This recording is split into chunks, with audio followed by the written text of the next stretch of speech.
ஓம் சாந்தி 5/3/2026.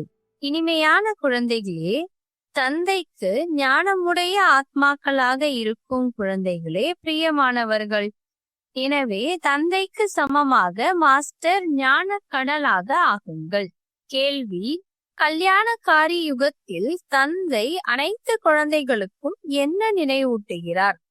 பதில்: குழந்தைகளே, நீங்கள் உங்கள் வீட்டை விட்டு 5000 ஆண்டுகள் ஆகிவிட்டது.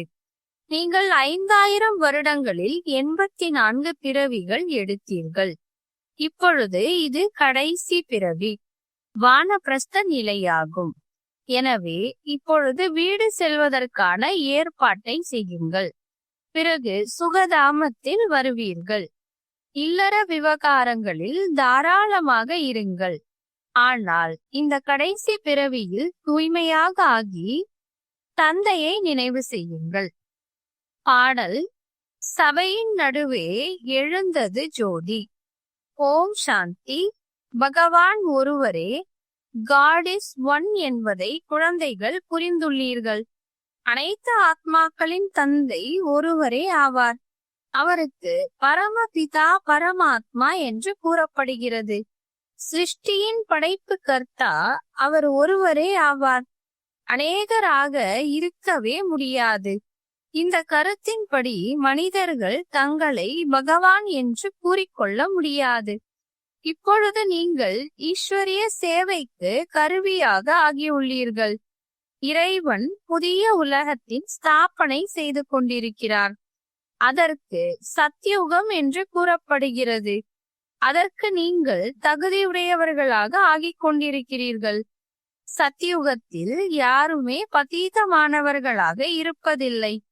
இப்போது நீங்கள் பாவனமாக ஆகிக் கொண்டிருக்கிறீர்கள். பதீத பாவனன் நான் தான் என்று தந்தை கூறுகிறார்.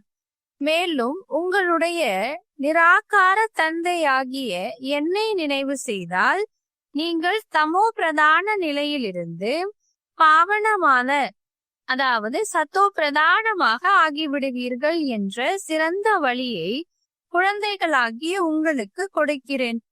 நினைவு என்ற யோகா அக்னியில் உங்களுடைய பாவங்கள் அழிந்து போய்விடும். சாதுக்கள் ஆகியோரோ இறைவன் சர்வவியாபி என்று கூறிவிடுகிறார்கள். ஒரு புறம் பகவான் ஒருவர் என்று கூறுகிறார்கள். பிறகு இங்கோ நிறைய பேர் தங்களை பகவான் என்று கூறிக்கொள்கிறார்கள். ஸ்ரீ ஸ்ரீ 108 ஜகத் குரு என்று அழைத்துக் கொள்கிறார்கள். இப்பொழுது ஜகத்தினை பாவனமாக ஆக்கக்கூடிய ஒரு பரமாத்மா முழு உலகத்தை துக்கத்திலிருந்து விடுவிக்கிறார். அவரே துக்கத்தை நீக்கி சுகத்தை கொடுப்பவர் ஆவார். மனிதர்களை இவ்வாறு கூற முடியாது. இதுவும் குழந்தைகளாகிய நீங்கள் புரிந்து கொண்டுள்ளீர்கள். இது இருப்பதே பதீதமான உலகமாக. எல்லோரும் பதீதமாக உள்ளார்கள். பாவனமான உலகத்தில் மகாராஜா மகாராணி எப்படியோ அவ்வாறே பிரஜைகள். சத்தியுகத்தில் பூஜைக்குரிய மகாராஜா மகாராணி இருப்பார்கள். பிறகு பக்தி மார்க்கத்தில் பூஜாரி ஆகிவிடுகிறார்கள். சத்தியுகத்தில் இருந்த மகாராஜா மகாராணிகளுக்கு 2 கலைகள் குறைந்து விடும் பொழுது ராஜா ராணி என்று கூறப்படுகிறது. இவை அனைத்து விஷயங்களும் விளக்கமானவை ஆகும். இல்லையெனில் ஒரு நொடியில் ஜீவன் முக்தி. இல்லற விவகாரங்களில் தாராளமாக இருங்கள். ஆனால் இந்த கடைசி பிறவியில் தூய்மையாக இருங்கள் என்று தந்தை புரிய வைக்கிறார். இப்பொழுது வானப்பிரஸ்த நிலையாகும். வானப்பிரஸ்தம் அல்லது சாந்திதாமம் செல்வது என்பது ஒரே விஷயமாகும். இங்கு ஆத்மாக்கள் பிரம்ம தத்துவத்தில் இருப்பார்கள். அதற்கு பிரம்மாண்டம் என்றும் கூறுவார்கள். உண்மையில் ஆத்மாக்கள் ஒன்றும் முட்டை போல கிடையாது. ஆத்மாவோ நட்சத்திரம் போன்றதாகும். யாரெல்லாம் ஆத்மாக்களாக இருக்கிறார்களோ அவர்கள் இந்த நாடகத்தில் நடிகர்கள் ஆவார்கள் என்று பாபா புரிய வைத்துள்ளார். எப்படி நடிகர்கள் நாடகத்தில் ஆடையை மாற்றுகிறார்கள், பல்வேறு பாகங்களை நடிக்கிறார்கள். இதுவும் எல்லையில்லாத நாடகமாகும். ஆத்மாக்கள் இந்த சிருஷ்டியில் 5 தத்துவங்களால் உருவாக்கப்பட்ட சரீரத்தில் இறங்கி ஆரம்பம் முதற்கொண்டு அவர்களுடைய பாகத்தை நடிக்கிறார்கள். பரமாத்மா மற்றும் பிரம்மா, விஷ்ணு, சங்கரர் அனைவரும் நடிகர்களே ஆவார்கள். நாடகத்தில் பாகம் ஏற்று நடிப்பதற்காக பல்வேறு விதமான ஆடை கிடைக்கிறது. வீட்டில் ஆத்மாக்கள் எல்லோருமே சரீரமின்றி இருப்பார்கள். பிறகு 5 தத்துவங்களால் ஆன சரீரம் தயாராகிவிடும் பொழுது ஆத்மா அதில் பிரவேசம் செய்கிறது. 84 சரீரங்கள் கிடைக்கிறது என்றால் பெயர்கள் கூட மாறுகிறது. ஆத்மாவின் பெயர் ஒன்றுதான். இப்பொழுது சிவபாபா இருப்பதே பதீத்த பாவனராக. அவருக்கு தனக்கென்று உடல் கிடையாது. சரீரத்தின் ஆதாரம் எடுக்க வேண்டி வருகிறது. என்னுடைய பெயர் சிவன் தான் என்று கூறுகிறார். பழைய உடலில்தான் வருகிறேன் என்றாலும் கூட அவருடைய உடலின் பெயர் அவருடையது. அவருக்கு உடலுக்கான பெயர் இருக்கிறது. பிறகு அவ்யக்த பெயர் கொடுக்கப்பட்டது. ஒரு தர்மத்தினர் இன்னொரு தர்மத்தில் செல்லும் போது பெயர் மாறுகிறது. நீங்கள் கூட சூத்ர தர்மத்திலிருந்து மாறி பிராமண தர்மத்தில் வந்துள்ளீர்கள். எனவே பெயர் மாறி உள்ளது. நீங்கள் சிவபாபா பிரம்மா மூலமாக என்று எழுதுகிறீர்கள். சிவபாபா பரம்பிதா பரமாத்மா ஆவார். அவருடைய பெயர் மாறுவது இல்லை. சிவபாபா பிரம்மா மூலமாக ஆதி சனாதன தேவி தேவதா தர்மத்தை ஸ்தாபனை செய்து கொண்டிருக்கிறார். அது இப்பொழுது மறைந்து விட்டுள்ளது. பாவனமாக பூஜைக்குரியவர்களாக இருந்தவர்கள் பதீத்தமான பூஜாரி ஆகிறார்கள். 84 பிறவிகளை முடித்து விட்டுள்ளார்கள். இப்பொழுது மீண்டும் தேவி தேவதா தர்மம் ஸ்தாபனையாகிறது. பரம்பிதா பரமாத்மா வந்து பிரம்மா மூலமாக மீண்டும் ஸ்தாபனை செய்விக்கின்றார் என்று பாடப்பட்டுள்ளது. எனவே பிராமணர்கள் அவசியம் வேண்டும். பிரம்மா மற்றும் பிராமணர்கள் எங்கிருந்து வந்தார்கள்? சிவபாபா வந்து பிரம்மா மூலமாக தத்தெடுக்கிறார். நீங்கள் என்னுடையவர் ஆவீர்கள் என்று கூறுகிறார். சிவபாபாவின் குழந்தைகளாக இருக்கவே இருக்கிறீர்கள். பிறகு பிரம்மா மூலமாக பேரன்கள் ஆகிவிடுகிறீர்கள். பிதாவோ முழு பிரஜைகளுக்கும் ஒருவர் ஆவார்.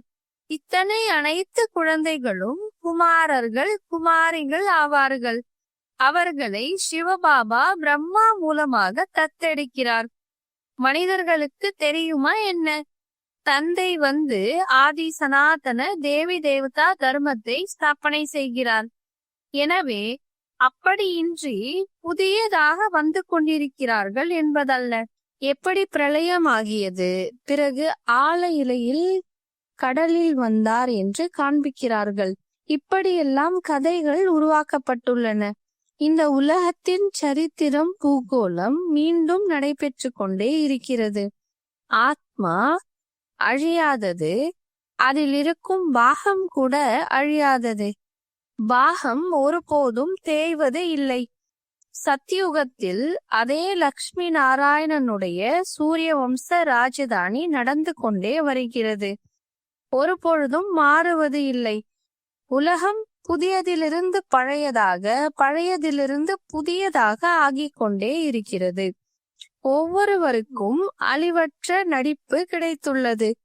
பக்தி மார்க்கத்தில் எந்த பாவனையுடன் பக்தி செய்கிறார்களோ அவ்வாறே சாட்சாத்காரம் செய்விக்கிறேன் என்று தந்தை கூறுகின்றார்.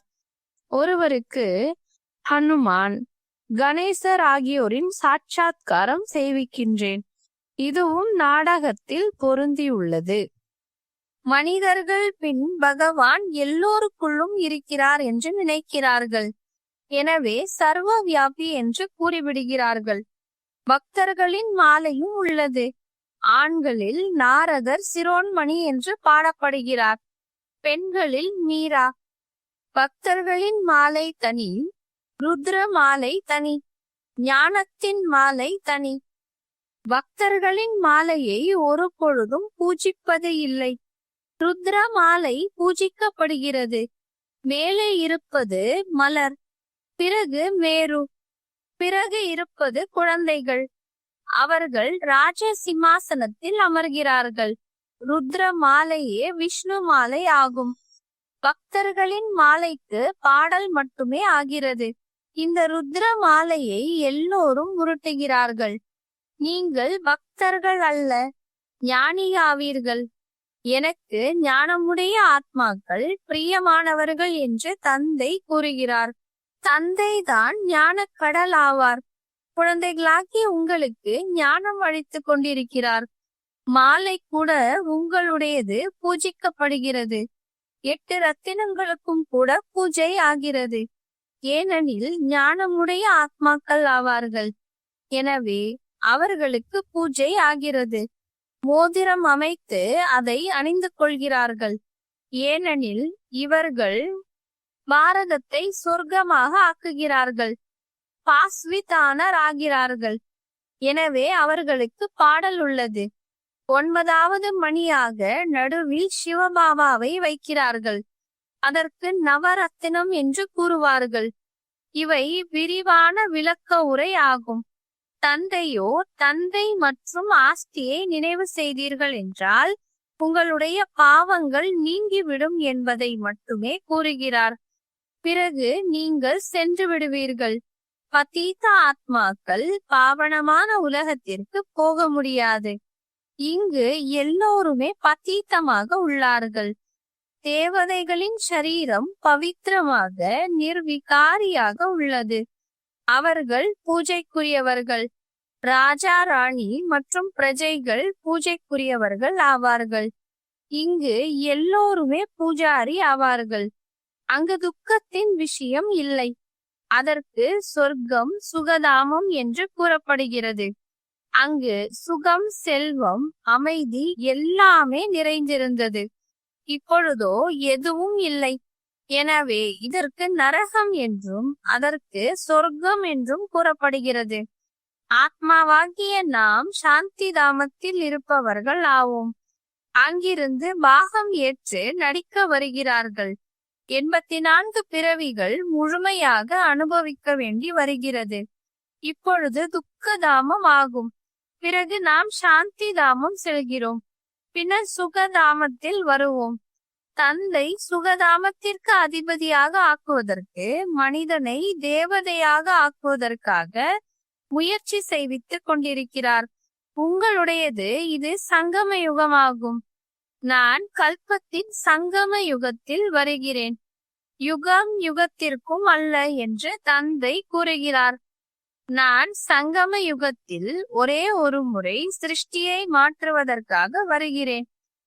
சத்யுகமாக இருந்தது இப்பொழுது கலியுகம் ஆகும். மீண்டும் சத்யுகம் வர வேண்டியுள்ளது. இது கல்யாணக்காரி சங்கம யுகமாகும். அனைவருக்கும் நன்மையாக வேண்டியுள்ளது. அனைவரையும் ராவணன் சிறையிலிருந்து விடுவிக்கிறார். அவருக்கு துக்கத்தை நீக்கி சுகமளிப்பவர் என்று கூறப்படுகிறது. இங்கு எல்லோருமே துக்கமுடையவர்களாக இருக்கிறார்கள். நீங்கள் சுகதாமம் செல்வதற்காக முயற்சி செய்கிறீர்கள். சுகதாமம் செல்ல வேண்டும் என்றால் முதலில் சாந்தி தாமத்திற்கு செல்ல வேண்டும். நீங்கள் பாகத்தை நடித்து நடித்து 5000 வருடங்கள் ஆகிவிட்டது. நீங்கள் உங்கள் வீட்டை விட்டு வந்து 5000 ஆண்டுகள் ஆகிவிட்டன என்று தந்தை புரிய வைக்கிறார். அதில் பாரதவாசிகளாகிய நீங்கள் 84 பிறவிகள் எடுத்துள்ளீர்கள். இப்பொழுது உங்களுடையது கடைசி பிறவியாகும். எல்லோருக்குமே வானப்பிரஸ்த நிலையாகும். எல்லோரும் போக வேண்டும். ஞானக்கடல் அல்லது ருத்ரன் என்றும் பாடல் உள்ளது. இது சிவ ஞான யஜ்யமாகும். பதீத பாவனர் சிவன் ஆவார். பரமாத்மா கூட சிவன் ஆவார். ருத்ரன் என்ற பெயர் பக்தர்கள் வைத்துவிட்டுள்ளார்கள். அவருடைய உண்மையான பெயர் ஒரே ஒரு சிவன் என்பதாகும். சிவபாபா பிரஜாபிதா பிரம்மா மூலமாக ஸ்தாபனை செய்திருக்கிறார். பிரம்மா ஒரே ஒருவர் ஆவார்.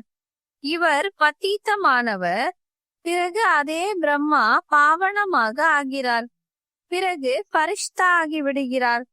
அதை சூட்சும வதனத்தில் காண்பிக்கிறார்கள். அது வேறு ஒரு பிரம்மா கிடையாது. பிரம்மா ஒருவரே தான். இவர் வியக்த சரீரத்தில் இருப்பவர். அவர் அவ்வியக்த சரீரத்தில் இருப்பவர். இவர் சம்பூர்ண பாவனமாக ஆகிவிடும் பொழுது சூட்சும வதனத்தில் பார்ப்பீர்கள். அங்கு எழும்புகள் ஆகியவை இருக்காது. எப்படி பாபா புரிய வைத்திருந்தார், எந்த ஆத்மாவிற்கு உடல் கிடைப்பதில்லையோ அது அலைந்து கொண்டே இருக்கும். அதற்கு பூதம் என்று கூறுவார்கள். சரீரம் கிடைக்காத வரை அது அலைகிறது. ஒரு சிலரது நல்லதாக இருக்கும், ஒரு சிலரது தீயதாக இருக்கும். எனவே தந்தை ஒவ்வொரு விஷயம் பற்றிய விளக்க உரை அளிக்கிறார். அவர் ஞான கடலாக இருப்பதால் அவசியம் புரிய வைப்பார் அல்லவா? ஒரு வினாடியில் ஜீவன் முக்தி இருக்கிறது. அப்பா மற்றும் ஆஸ்தியை நினைவு செய்தீர்கள் என்றால் ஒரு நொடியில் ஜீவன் முக்தியின் ஆஸ்தி கிடைக்கும். எவ்வளவு சுலபமானது! யோகம் என்றால் நினைவு. அவர்களுடையது அடயோகமாகும். இது சுலபமானது. என்னை இந்த விதமாக நினைவு செய்யுங்கள் என்று தந்தை கூறுகிறார். எந்த ஒரு லாக்கெட் ஆகியவை அணிந்து கொள்ள வேண்டிய அவசியம் இல்லை. நீங்களோ தந்தையின் குழந்தைகள் ஆவீர்கள். தந்தையை மட்டும் நினைவு செய்யுங்கள். நீங்கள் இங்கு பாகத்தை நடிப்பதற்காக வந்துள்ளீர்கள். இப்பொழுது எல்லோரும் திரும்பி வீட்டிற்கு செல்ல வேண்டும். பிறகு அதே பாகத்தை நடிக்க வேண்டும். பாரதவாசிகள் தான் சூரிய வம்சத்தினர், சந்திர வம்சத்தினர், வைஷ்ய வம்சத்தினர் மற்றும் சூத்ர வம்சத்தினராக ஆகிறார்கள். இதற்கிடையில் மற்ற தர்மத்தினரும் வருகிறார்கள். 84 பிறவிகளை நீங்கள் எடுக்கிறீர்கள். பிறகு நீங்கள் தான் முதல் நம்பரில் செல்ல வேண்டியுள்ளது. பிறகு நீங்கள் சத்யுகத்தில் வரும்போது மற்ற அனைவரும் சாந்தி தாமத்தில் இருப்பார்கள். நீங்கள் சத்யுகத்தில் வரும்போது மற்ற அனைவரும் சாந்தி தாமத்தில் இருப்பார்கள். மற்ற தர்மத்தினருக்கு வர்ணங்கள் கிடையாது. வர்ணங்கள் பாரதத்தினுடையது மட்டுமே ஆகும். நீங்கள் தான் சூரிய வம்சத்தினராக, சந்திர வம்சத்தினராக ஆகியிருந்தீர்கள். இப்போது பிராமண வர்ணத்தில் உள்ளீர்கள். பிரம்மா வம்சத்தின் பிராமணனாக ஆகியுள்ளீர்கள். இந்த எல்லா விஷயங்களையும் தந்தை வந்து புரிய வைக்கிறார். யாருடைய புத்தியில் தாரணை ஆவதில்லையோ அவர்களுக்கு தந்தையை மட்டுமே நினைவு செய்யுங்கள் என்று கூறுகிறார். எப்படி தந்தையை அறிந்து கொண்டு விடும் பொழுது ஆண் குழந்தைகளுக்கு இது சொத்து என்பது தெரிய வந்து விடுகிறது. பெண் குழந்தைகளுக்கோ ஆஸ்தி கிடைப்பதில்லை.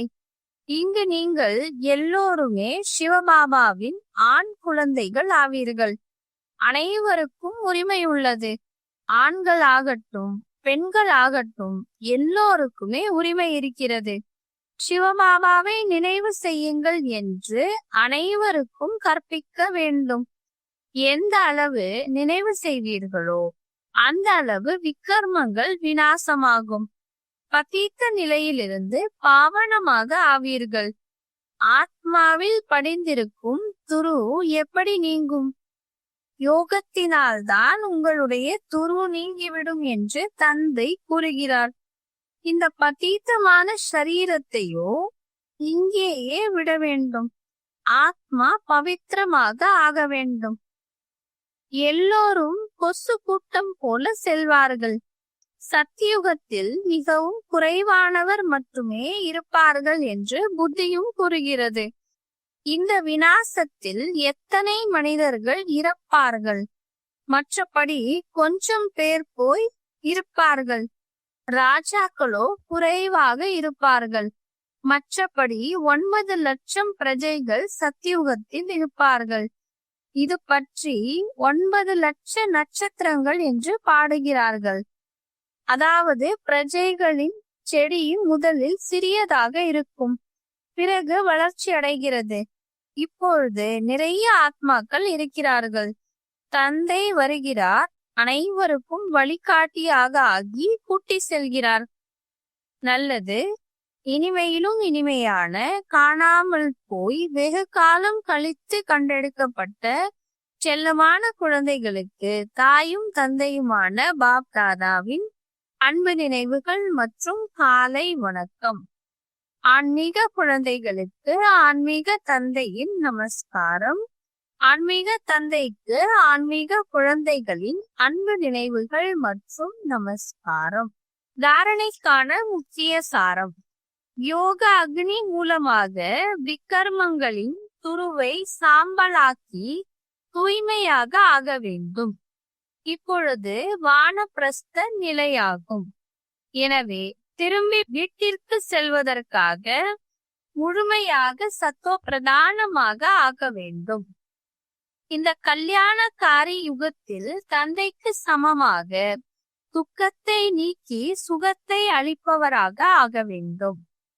வரதானம்: சதா இணைந்த சொரூபத்தின் நினைவின் மூலம் கடினமான காரியத்தையும் எளிதாக ஆக்கக்கூடிய டபுள் லைட் ஆகுங்கள்.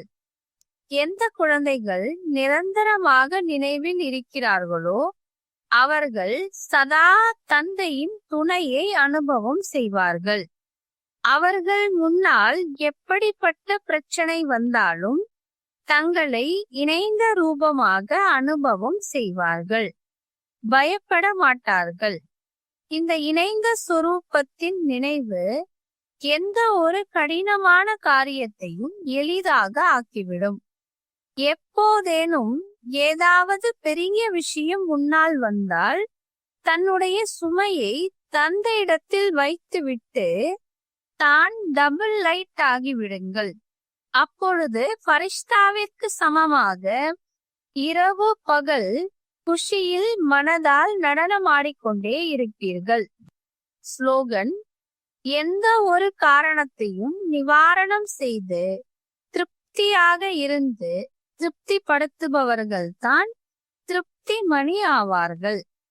அவ்யக்த இஷாரா: நிச்சயத்தின் அஸ்திவாரத்தை உறுதியானதாக ஆக்கி சதா பயமற்றவராக கவலையற்றவராக ஆகுங்கள். ஒவ்வொரு அடியும் ஸ்ரீமத் படி இருந்தால் சதா கவலையற்று இருப்பீர்கள். மேலும் கவலையற்று இருக்கும்போது சதா சரியான முடிவை எடுப்பீர்கள். எப்பொழுது முடிவு சரியானதாக இருக்குமோ அப்பொழுது வெற்றி நிச்சயம் ஏற்படும். திரிகாலதர்ஷி ஆத்மா சதா கவலையற்றுதான் இருப்பார்கள். ஏனெனில் நமது வெற்றி ஏற்கனவே உறுதி செய்யப்பட்டது என்ற நிச்சயம் அந்த ஆத்மாவிடம் இருக்கும். ஓம் சாந்தி.